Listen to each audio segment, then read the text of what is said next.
Good afternoon, I'm Jack Merkovich and these are your sporting headlines at 4:45.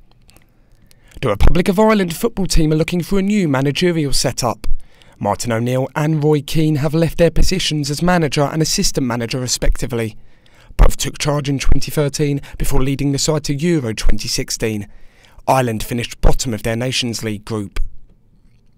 Manchester City's manager has escaped an FA charge. Pep Guardiola has now been given a warning about talking about match officials in the build-up to games. The Spaniard recently spoke about Anthony Taylor's suitability to referee the Manchester derby this month. Haventon Waterlooville assistant manager Sean Gale has fired a warning to his players.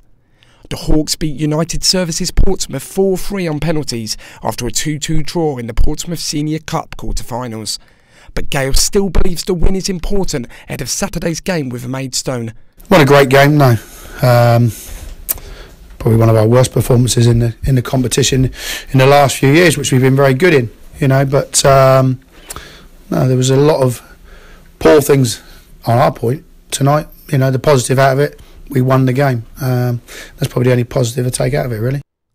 After just one league win this season, it seems as if Southampton are in a relegation battle. 6 defeats in their opening 12 matches sees the Saints above the Premier League drop zone on goal difference. Mark Hughes' side faced bottom side Fulham at Craven Cottage on Saturday in what is deemed as a must-win game for the under-fire Welshman. But would defeat to the Cottagers see the end of his short reign at St Mary's? This is what Saints fans feel about the situation. Yes, I think Mark Hughes should be sacked.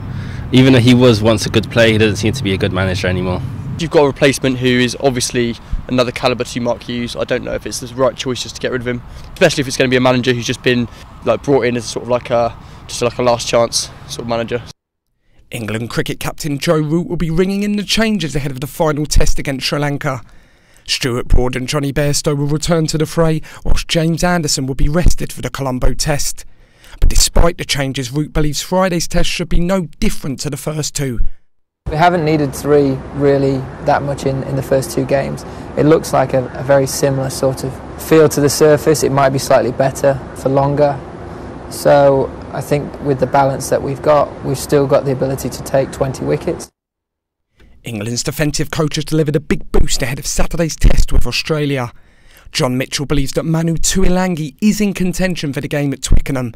Leicester's centre has been out of the previous autumn internationals with a groin injury, and Mitchell hopes that Tuilagi does feature on Saturday as he's excited to see him in action. Oh, he's a great character. I've really enjoyed getting to knowing him briefly.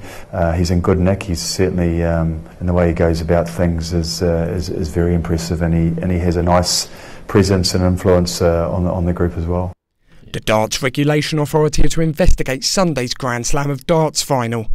Gerwyn Price beat Gary Anderson in a controversial final in Wolverhampton 16-13. Anderson appeared to push Price towards the jockey in the closing stages of a heated encounter. The win was Price's first major darts title. Our darts correspondent Henry Deacon says that Sunday's final was a reflection of how Price tries to intimidate opponents on stage.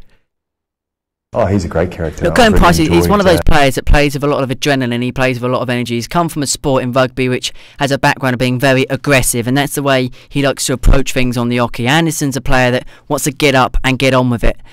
Anderson was clearly upset, but what he shouldn't have done was overstep the mark, and by overstepping the mark, he pushed Gerwyn Price on the hockey. You cannot do that, simple as fact. That's all from us now. Remember, you can keep up to date on our website, solentjournalism.co.uk.